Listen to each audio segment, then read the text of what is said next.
Well, hello everyone. Today I'll be telling you about the methods of preparation of alkyl halides from alcohol. So, this is the second test lecture. I want to see how I teach. So, let's begin. First, we will talk about the hydrogen halides like HX. Now, what's special about hydrogen halides is that you need an acid catalyst. And why is that? Let's look at a sample reaction. Let's say we have an alcohol over here and we have an hydrogen halide over here. Now you would say when this reacts you get Rx plus H2O. But see, this reaction is not technically possible right now because the OH minus ion is a terrible leaving group and X cannot just substitute it because the OH minus cannot survive by itself in the solution. So what exactly happens is that you need an acid to support this reaction. So let's say H plus. What H plus does? H plus will protonate this alcohol, make it into OH2 plus, and since this is a stable leaving group, it can leave. And then X can come and take its position, which will form an alkyl halide. What I just described is basically a SN1 mechanism, and hence evidently you can see that the rate of reaction will be 3 degree, 2 degree, 1 degree. Why is it so? Because SN1 reactions are favored where the carbocation formed is stable. And bulkier substituents tend to stabilize the carbocation via hyperconjugative and inductive effects. And one more thing I would like to add, if I talk about the hydrogen halide, the hydroiodic acid is more reactive than hydrobromic, greater than hydrochloric, and hydrogen fluoride is basically unreactive. Now, why is this order?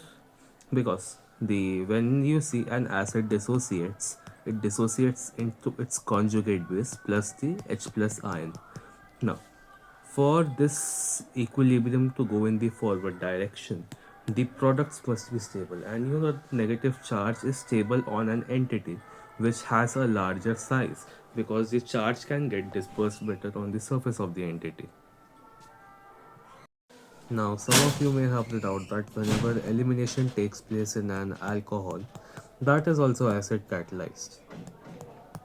So, how do I differentiate whether this reaction is going to happen or this reaction is going to happen? Well, first of all, I need you to know that in both of these cases, the order of reaction is 3 degree greater than 2 degree greater than 1 degree. So that is not a factor we are going to consider over here. What I am going to consider, however, is that it is a known fact that the elimination reactions are generally always favored at higher temperatures, and this substitution reaction is favored at lower temperatures. Why is it so?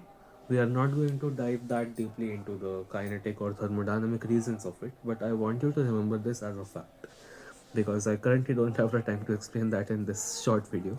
So, if I talk about this reaction, there is one more factor here, that basically there is hydrogen halides here.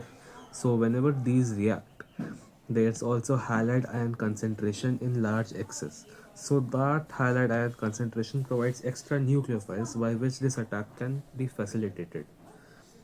Understood?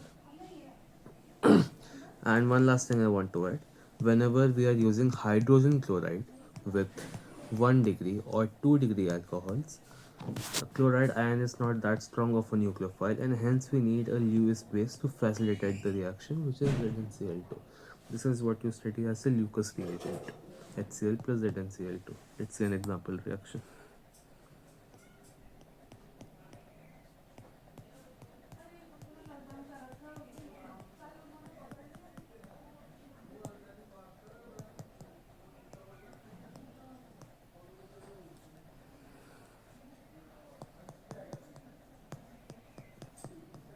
So this is what happens. And one last thing, all the methods that I have discussed till this point, they can be accompanied by rearrangement as they are following the carbocation mechanism. But when we are dealing with primary alcohols like 1 degree alcohols, obviously they will not show SN1 and hence they show SN2 in the following way. you have CH3OH, and let's say you have to protonate it. Then the nucleophile just comes, attacks it, and inversion takes place. This is how the SN2 attack happens on the protonated alcohol. Now we are done with hydrogen halides. I would now talk about phosphorus or sulfur halides. So first let's talk about PCl3 or PBr3. When the alcohol reacts with PBr3, the intermediate formed is P alkoxide whole thrice plus hydrobromic acid. Then what happens is this is a self catalysis reaction, and the side product reacts with the main product to form P over H3PO3 plus our desired product, which was RBr, and this forms 3 modes. One thing I would like to add here, this does not follow a carbocation mechanism. No SN1 mechanism is there. This is no rearrangement is possible. So use these methods if you don't want any cation shifts happening in your reactions and you only want the corresponding alkyl halide to your alcohol. Understood? Now let's talk about the Darjan process, where you react thionyl chloride with an alcohol.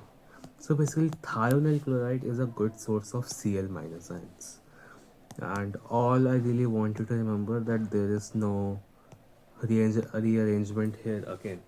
And there is one more interesting thing which takes place. There are two ways you can do this reaction.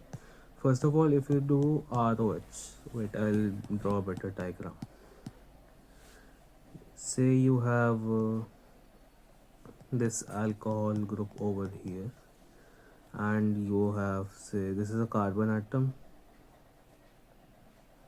There's on top there's methyl, on this top there's methyl,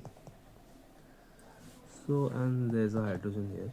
So basically what happens with SOCl2, if you use SOCl2 as it is, there will be no change in the configuration of the entire molecule, and the chloride ion will just get attached here.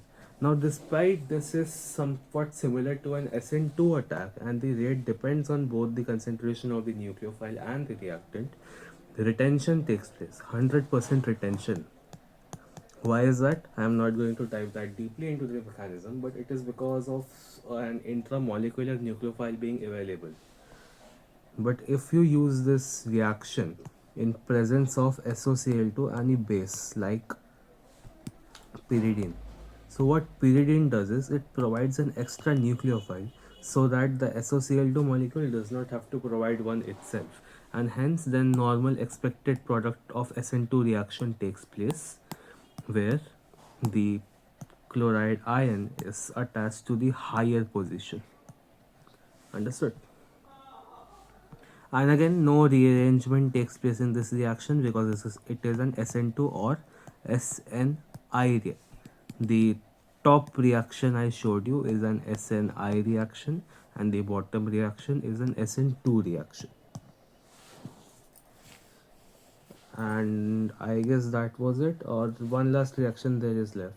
If you react 2-degree alcohols with sodium halides in the presence of say H2SO4, what happens is this is an ionic reaction again, and this guy just attacks it, and again you get NaHSO4 as the side product plus Rx. I guess that's about it. Let me check my source for any extra reactions. PCl3, PCl5 I told you, HCl, PBr3 I told you, SOCl2, HBr, HI told you. Alright, that's it. Thank you for your attention, and I hope this helped. Please understand that I am a student myself, so my concepts aren't that clear, but I'm trying my best to help you understand this method.